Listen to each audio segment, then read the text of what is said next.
He comes from the direct line of Adam.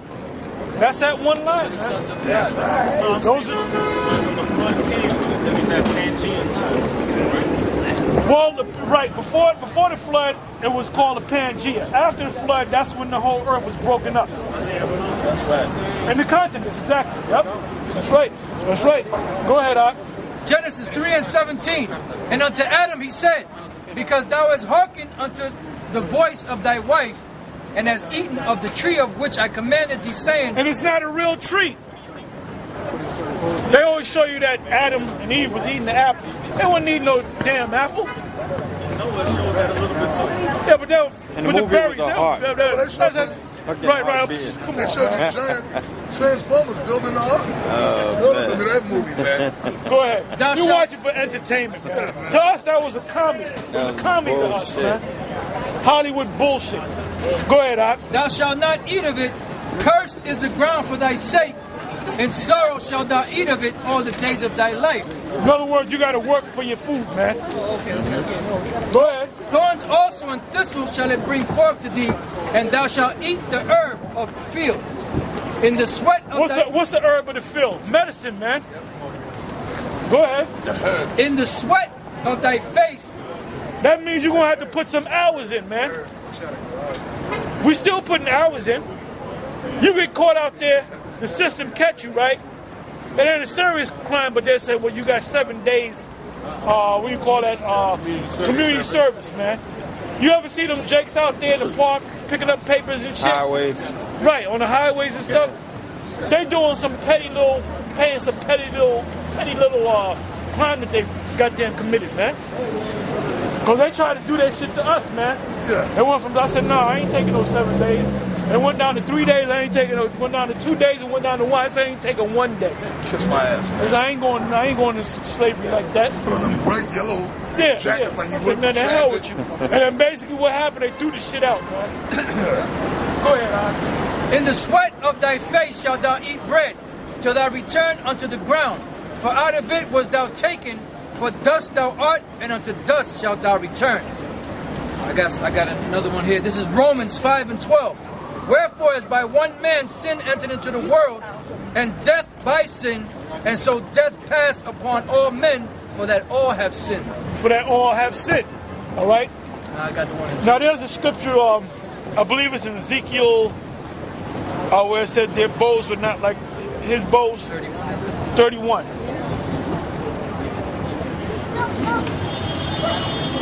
And then we're going to have to go back to Genesis with the aprons, because that ties into that. All right?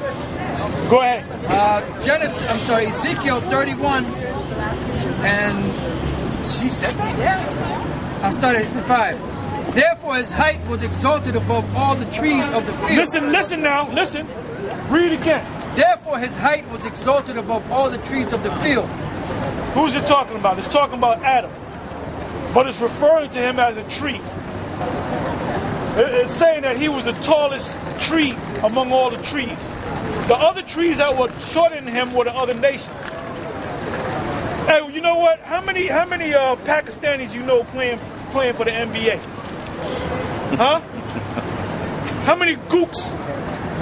You had this guy, Yao Ming. Now, if you keep up with basketball, with the NBA, when he first started first year, didn't he used to fall all over himself? And them jakes used to laugh at his ass? He got dunked on by him on a short. Yep. He used to fall, stumble, and they used to laugh at watch him when he was young, man. But Jake worked with him and got him up to a certain level. But did that slitty-eyed goop ever become a Michael Jordan? Did he ever become a Dr. J? Okay? All he was a damn tall goop, man. Tallest dude in the NBA. That's right.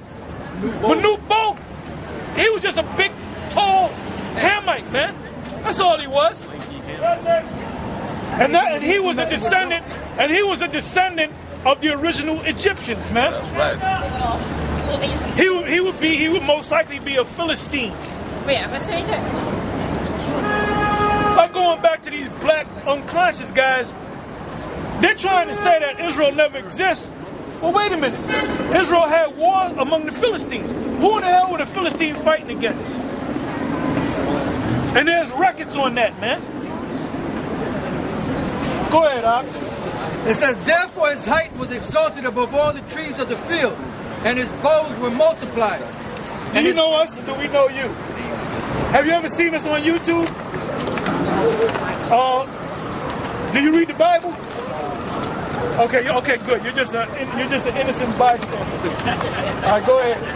Therefore his height was exalted above all the trees of the field, and his bow... Now, how is the Most High talking to people? He's talking to people parabolically, man. Like you got this guy that had a so-called weigh-in debate with this guy, Dr. Ali Muhammad, and what's the guy that he debated against? Soccer War, right? And then Dr. Ali Muhammad, he read out of Songs of Solomon, and he said Solomon didn't write them songs. It was his wife that was writing it to him. That's bullshit. Because when you go to the first page, or the very top, the word there, the songs, which is Solomon's, all right, and it's poetic. Then he said that when you go down to the 5th and 6th verse, it said that it was Solomon's wife, which he had 700 wives and 300 concubines. All right, he had a lot of women. He said that she was ashamed of her blackness because she made a statement: "I am black, but calming. I am black, but beautiful." Now, when you go into Hebrew, the word is not and, bal, right? Abal. It's but, and wa is and. When it says anya, I think it says kashak, wa. It didn't say yapar. It was another word. It started with a na, but it translates to I am black and beautiful. That's what it translates to. Okay? Yeah. So that was Solomon talking about himself. And when he said, "Let him kiss me with the kisses of his lips," he's talking about the Most High, man. And then it switches up. It seems like he's talking to a woman. He's talking about wisdom. That's what you call poetry, man. Allegories. So the same thing, metaphors. So the same thing, when they speak about Adam, was that Ezekiel 31? It said that he was the tallest of all the trees. We know Adam wasn't a tree. That's right. Or the Adamites were not trees. But that's parabolic. That's why people can't understand this book, man. You can't read this book page 1, Genesis 1, Genesis 2, Deuteronomy 1, Deuteronomy 2, Psalm, you can't. The scriptures are not meant to be read that way. The scriptures is a puzzle. Okay? Yeah. So Psalms is read by Solomon. No, the Songs of Solomon was written by Solomon. It says the Songs of Solomon. David wrote the Psalms. Actually, the Psalms are songs. Yeah. Another word. Exactly. Oh, yeah, that's what I meant. Psalms with a P. With a P, right. I'm talking about the Songs of Solomon. The Psalms is David and there was other people, not just David, there was other people that wrote some of them Psalms too. Asaph, he wrote a lot of them. Yep. There was another one, Moses, a 91st Psalm. Moses wrote that Psalm. There was another one, I gotta look it up, but there was another one, all right? Go ahead. This Song of Solomon 1 and 5. Shakawara anya wana awa. Wana awa. Read again. No, read the whole phrase. Shakawara. Black, I am black. Go ahead. Anya, black, I am. Go ahead. Wana. Wa is and. Go ahead. Na'awa. Na'awa. Beautiful. They changed the butt to make it seem like something else. That's the translator. They changed it. All right. That simple word just makes it seem like something else. It changes the whole idea. Well, this is Aramaic. That would be like the Aramaic, or what they call Syrian.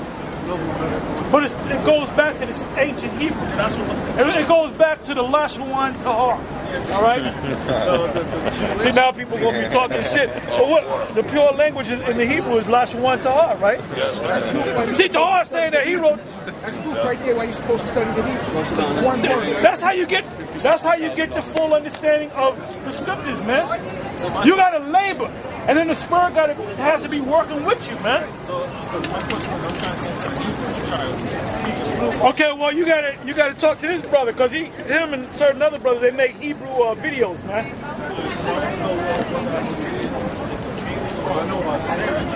It's the same thing. The writing is different. The writing is different. Like I'm gonna show you right here on the first page.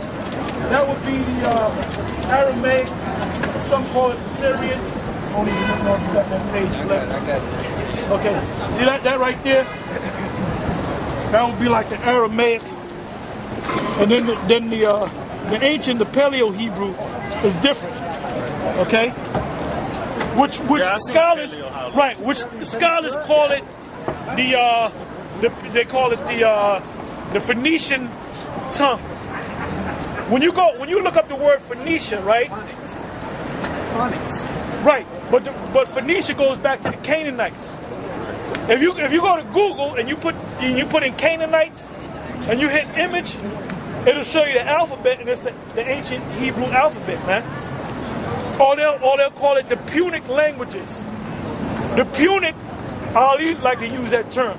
The Punic language, which the word Punic is nothing but a Latin word, punici, all right, which goes back to the Greek word Phoenician, which goes back to the Canaanite word Canaan or Canaan. So why you keep using the word Punic? That's the white man's language, man. That's what the Greeks The Punic Wars, the reason why they call it the Punic Wars, because the white man put in his record book and called it the Punici Wars. Because they were fighting against the Punici. The Romans were calling the Hannibal, he was calling them Punici, which means Canaan, the Canaanites. And there wasn't no Canaanites, man, they were Israelites. You have people calling us Canaanites because we were living in the land of Canaan, man. Oh, go give me Isaiah 19. It's like you ever heard of Jordan Maxwell? He's trying to say that the Hebrew language is not a Hebrew language. That is actually a Phoenician Canaanite language. It is a Canaan. The scholars call it. When they say anything about, when you read on anything about the Canaanite language or the Phoenician tongue, it's really talking about the Hebrew. Which Ali is right. Hebrew is not the name of a language. The word Hebrew, all right. Who was the first Hebrew? I'm asking y'all, who was the first? All right, that brother shot. Well, y'all had it too. All right. Hey, but there was this one guy up there in Harlem. He used to be in my camp years ago, if I remember, the chubby dude. And they asked him who's the first. So I met asked him who's the first Hebrew. And the guy said, "Well, I don't know. I can't tell you. I don't know everything." That's basic. That's GMS 101, man. Okay. The first Hebrew. Thank you. The first Hebrew is a man by the name of Eber. The word Hebrew goes back to the man Eber, man. Ibar. And the word Ibar or Hebrew means past. Like you have a past tense, present tense, and future tense. It doesn't mean Passover, but when you look it up, the scholars will tell you it means Passover, which in a way is right, because if I pass over this bridge, I pass it. So that's if I pass. Right? That's right. But the word actually is it's actually a tense. It's actually a tense. Past as opposed to present or as opposed to future. These guys don't get into words. That's why Nate is stuck on stupid, man. Go ahead. And the reason why they call it the Canaanite or the Proto-Canaanite or those Phoenician language is because when you go back to the beginning, what was happening was all people were speaking the same language. So once the flood after the flood, people were still speaking that same language. So what happened was they all came together as one to, to build this tower to the heavens, and the Lord was displeased with